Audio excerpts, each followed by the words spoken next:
교육부서가 56년 된 거는 저도 영상을 보고 처음 알았네요. 우리 옆 사람들과 이렇게 인사하겠습니다. 사랑합니다. 축복합니다.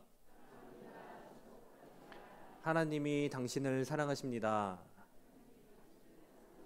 아멘. 감사합니다. 우리 하나님이 사랑하시고 또 우리가 서로를 사랑하는 우리 소양교회 모든 성도 여러분의 함께 예배하는 이 시간, 우리를 사랑하시는 주님께서 함께 하시고 우리 예배를 기쁘게 받으실 줄로 믿습니다.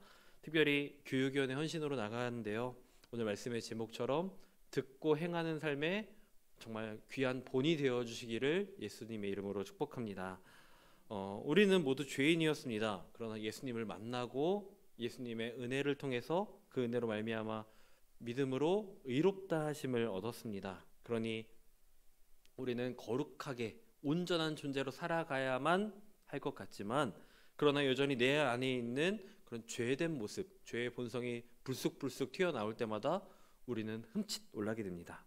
하나님의 말씀보다 가끔은, 여러분 매일 그러진 않을 거예요. 그러나 가끔은 세상의 것이 좋아 보이기도 하고, 어쩌면 잊어버리고 이제는 지워버린 줄 알았는데 여전히 내 안에 남아있는 세상에 대한 마음들이 있을 수도 있기 때문입니다. 그런 우리에게 예수님은 모순된 모습을 비유로 설명하시면서 49절에 듣고 행하지 아니하는 자에 대해서 말씀을 하십니다. 하나님은 계속해서 우리 삶에 말씀하시지만 듣지 않는 자들에 대해서 오늘 비유로 말씀하시는 것이지요. 미국의 대표적인 기독교 작가이자 목사인 맥스 루케이드 목사님이 있습니다. 그분의 책 예수님처럼에 있는 문장을 하나 소개시켜드리고 시작하려고 하는데요, 그 책에는 이런 문구가 있습니다. 하나님은 당신을 있는 그대로 사랑하신다. 그러나 그대로 두시지는 않는다. 그분은 우리가 예수님처럼 되기를 원하신다라는 문장입니다. 우리가 어떠한 모습이든지 우리를 사랑하시긴 하지만 우리의 부족함, 연약함 그대로 버려두시고 방치하지 않으신다는 거죠. 하루하루 매일의 삶 속에서 예수님을 닮아가는 삶으로 우리를 변화시켜 가시고 연단시켜 주시고 인도하신다라는 것입니다. 그러니 우리는 매 순간 선택의 상황에서 내가 어떤 상황을 맞닥뜨린다 할 때에 예수님이라면 이 상황 가운데 어떻게 하셨을까? 예수님이라면 어떻게 생각하시고 어떻게 행동하셨을까를 우리가 항상 고민해야 한다고 말합니다.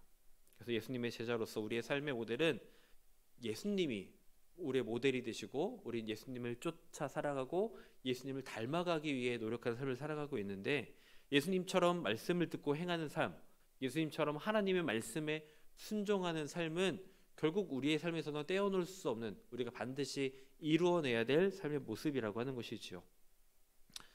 여러분에게 여쭤보겠습니다. 여러분은 하나님의 말씀을 듣고 행하는 삶을 정말 100% 온전하게 살아내고 계십니까? 아니면 잠깐 되짚어 생각해 보니 아직은 조금 부족한데 라고 생각이 되십니까?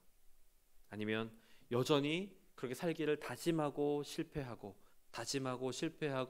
반복되는 매일의 삶의 굴레 가운데 살고 있지는 않으신가요? 그런 우리에게 예수님은 오늘 두 가지 비유의 말씀을 주십니다. 첫 번째 비유는 39절부터 시작되는 맹인을 인도하는 맹인에 대한 비유고요. 두 번째 비유는 46절부터 나오는 집 짓는 비유가 나오고 있습니다. 41절에 보면 어찌하여 형제의 눈 속에 있는 티는 보고 내 속에 있는 들보는 깨닫지 못하느냐 말씀하시지요. 내 눈에 들보는, 내 안에 있는 더 커다란 죄악은 인지하지 못하고 깨닫지 못하면서 다른 사람의 눈에 있는 티만 지적하는 사람이 맹인과 같다라고 말씀하십니다. 자신이 무화과 나무, 포도나무인 척 행세하고 있지만 그대의 말과 행실은, 그 삶의 모습은 가시나무 같고 찔레 같은 사람들을 말씀하고 계시는 것이지요.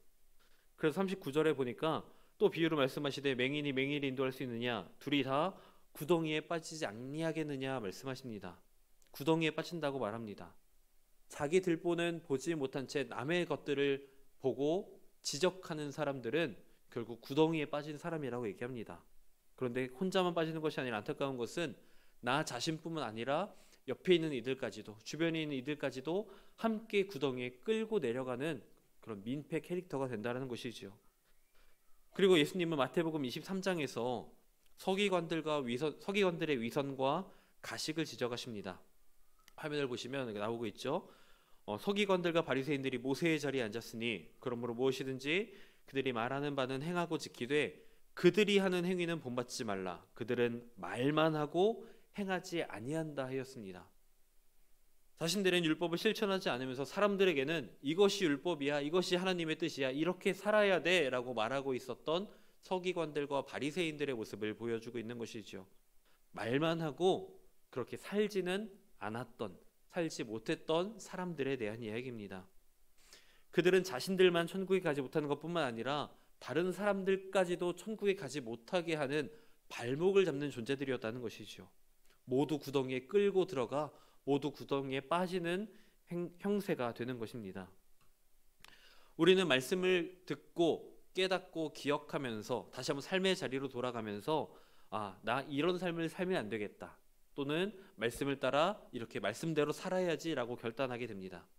온전한 그리스도인으로 살기를 결단하고 그렇게 살아가기를 원하고 삶의 방향을 잡고 자리로 나아가지만 다시 삶의 자리로 돌아갔을 때에 어느새 내 안에 다시 새싹이 돋아난 나의 기준, 나의 욕심, 나의 열심이라는 것이 결국 걸림돌이 되어 넘어지게 하는 것입니다.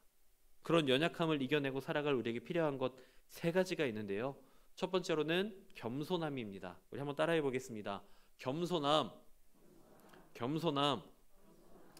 겸손하게 자기를 돌아보고 살펴볼 수 있는 눈이 필요하다라는 것입니다.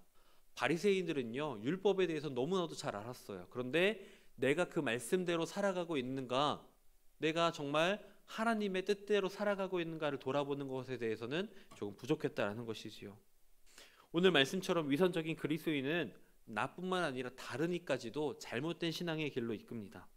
둘 다 구덩이에 빠지게 되고 둘 다 죽음으로 향하게 된다는 것입니다.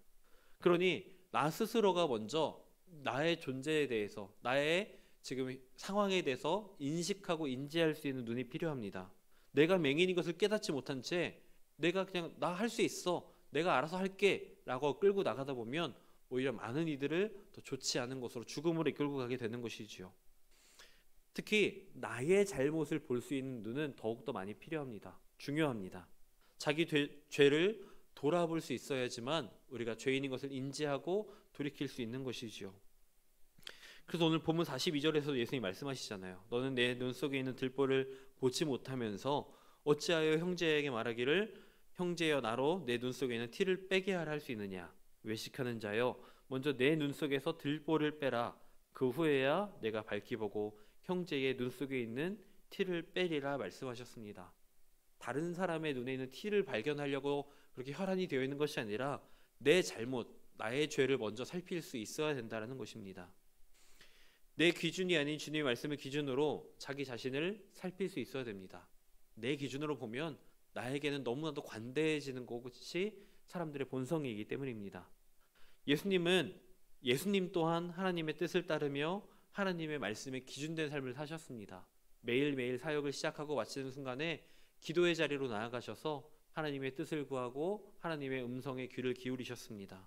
매 순간 하나님의 뜻을 겸허히 받아들이고 순종하셨던 것입니다. 누가복음 22장 42절에 보면 예수님이 겟세마네 동산에서 기도하시던 모습이 기록되고 있죠. 그때 예수님의 기도가 이렇게 기록됩니다. 이르시되 아버지여, 만일 아버지의 뜻이거든 이 잔을 내게서 옮기시옵소서. 그러나 내 원대로 마시옵고 아버지의 원대로 되기를 원하나이다 하셨습니다. 예수님은 분명히 이 잔을 내게서 옮기시옵소서라고 하고 하나님의 뜻이 아닌 나의 욕심과 나의 삶의 어떤 필요에 따른 요구, 나의 생각이 분명히 있으셨던 분입니다. 이 잔이 옮겨졌으면 하셨어요. 그런데 예수님은 하나님의 뜻 앞에 철저히 자신을 낮추고 하나님의 뜻에 순종하는 겸손한 믿음을 보여주셨습니다. 겸손함을 잃어버리지 말아야 합니다. 이렇게 예수님처럼 하나님의 말씀에 기준하여 하나님의 뜻에 귀를 기울이며 하나님의 뜻대로 살아가는 겸손함이 우리에게 필요한 것이지요. 전적으로 하나님께 맡기는 믿음은 당연한 것이고요. 하나님의 말씀을 통해 배우는 삶이 우리의 삶이 되어야 하는 것입니다. 세상의 사람들은요, 모두 자기 생각대로 생각하고 판단합니다. 자기 기준대로 세상이 말하는 다른 이들이 원하고 요구하는 기준대로 생각하는 것이지요. 우리 그리스도인에게는요, 그 기준을 따라 살아가고 내 안에 있는 나의 정욕, 나의 욕심을 따라 살아가는 것이 아니라 이 기준을 나에게서 주님에게로 옮기는 노력이, 내 마음대로 내 생각대로가 아니라 하나님의 뜻대로 하나님의 말씀대로 살아가기 위해서 그 기준의 기준점을 하나님께로 옮기는 치열한 노력이 필요하다라는 것입니다. 듣고 행하는 삶은 결국 말씀을 기억하며 예수님이라면 어떻게 하셨을까? 예수님이라면 어떻게 생각하셨을까?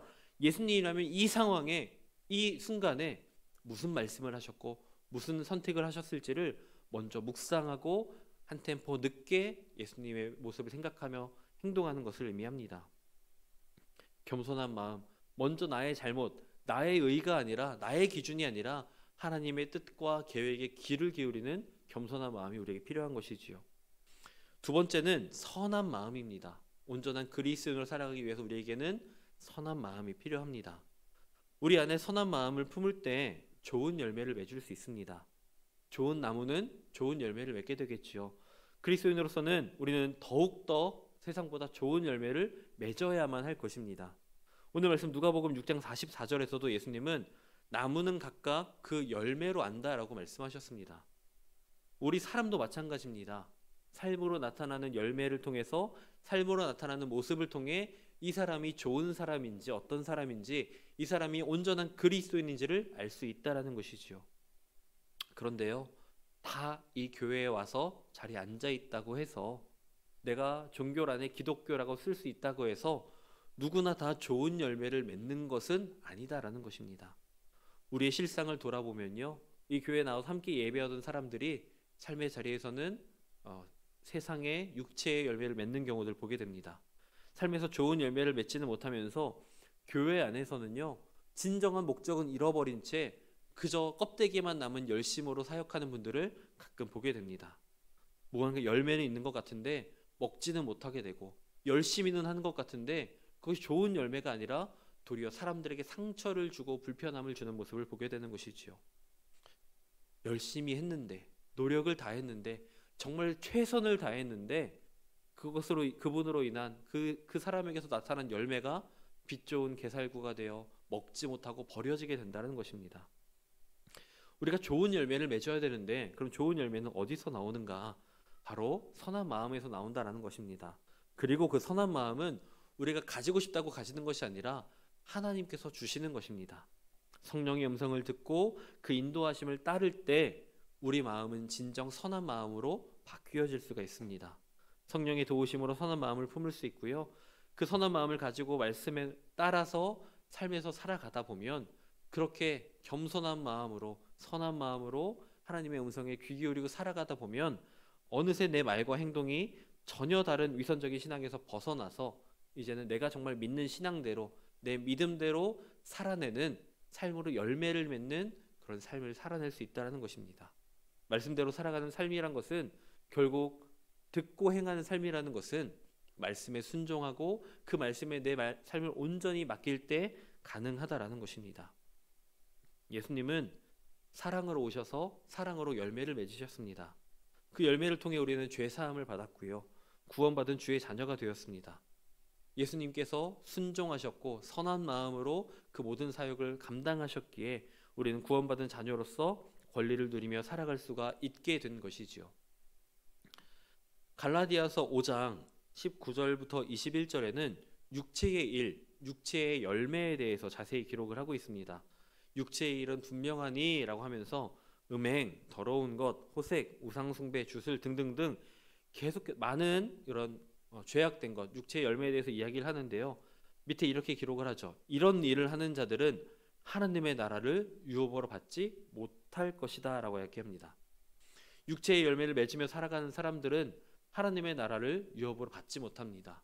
근데 아까 말씀드렸죠, 교회 예배당에 나와서 예배는 드리고 있는데, 열심으로 사역하고 있는데, 그 열심의 뒤 이면에는 여전히 육체의 일이 있다면, 그 열심의 이면에 그 열심인 사람에게서 육체의 열매들이 맺히고 있다면, 그 사람은 아무리 열심히 해도 하나님의 백성으로서, 온전한 그리스도인으로서 실패한 삶을 살아가고 있다는 것이지요. 나의 삶에 육신의 열매가 나타납니다. 그럼 우리는 우리의 연약함을 인정할 수 있어야 됩니다. 아, 나에게 이런 연약함이 있구나, 아직 남아있는 나의 죄된 본성이 있구나 인정하고 끊어내고 떠나보내야 합니다. 그런데 그렇지 못하고 여전히 그것을 붙잡고 있고 품고 있을 때가 너무도 많다라는 것이죠. 그런 모습들이 영적인 그런 육신의 열매가 내 가운데 나타난다라는 것은 영적인 경고입니다. 잘못된 열매를 맺고 있다는 것, 잘못 살아가고 있다는 것, 잘못된 믿음으로 살아가고 있다는 것을 우리에게 보여주는 것입니다. 그러니 그 잘못된 열매를 발견했을 때에 숨기고 가리고 썩히고 희울 것이 아니라 즉시 끊어내고 잘라내는 믿음의 결단과 용기가 우리에게는 필요하다는 것이죠. 단편적인 행위만 바꾼다고 해결될 일이 아닙니다. 근본적으로 나무 자체가 변해야 되는 것이고요. 온전히 내가 주인 되어서 내 의지대로 살아가는 것이 아니라 그리스도께 접붙임 받아 살아가는 존재가 되어야 되는 것입니다. 우리 마음의 육체의 열매를 따르고 바라던 것들을 모두 내려놓고 이제는 잘못된 열매를 맺었던 지난 날에 머물러 있는 것이 아니라 성령의 충만함 가운데, 성령의 인도하심 가운데에 성령의 열매 맺기를 원하고 바라며 살아가야 하는 것이지요. 이제는 세상의 가치관이 아니라 하나님의 말씀을 양분 삼아서 그것에 내 삶의 기초를 두고 기본을 두고 살아가야 하는 것입니다. 그래서 우리가 너무나 잘 알고 좋아하는 말씀이죠. 요한복음 15장 5절에 나는 포도나무요 너희는 가지라 그가 내 안에 내가 그 안에 거하면 사람이 열매를 많이 맺나니 나를 떠나서는 너희가 아무것도 할 수 없음이라 라는 말씀을 기억하셨으면 좋겠습니다. 그리고 이 말씀이 여러분의 믿음의 고백이 되고 삶의 고백이 되셨으면 좋겠습니다. 그럴 때에 오직 예수 그리스도를 통해서 내게 주신 구원과 그 믿음의 은혜 앞에서 내 온 인생을 맡기며 살아갈 수 있게 되고요. 그때에 내 안에 예수님처럼 선한 마음이 있게 되고 예수님처럼 온전히 하나님 말씀에 순종하는 그런 믿음의 삶을 살아낼 수 있게 된다는 것입니다. 온전한 그리스도로 살아가는 방법 마지막 세 번째는요. 우리 설교 제목과도 같은데요. 들은 대로 행하는 삶입니다. 듣고 행하는 삶.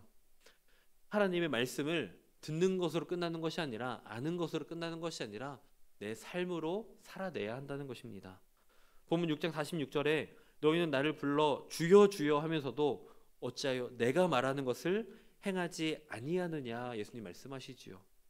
삶에서 주여 주여 외치지만 정작 주님이 말씀하시고 주님이 보여주신 그 삶은 내 안에 보이지가 않습니다. 살아내지 못하고 있어요.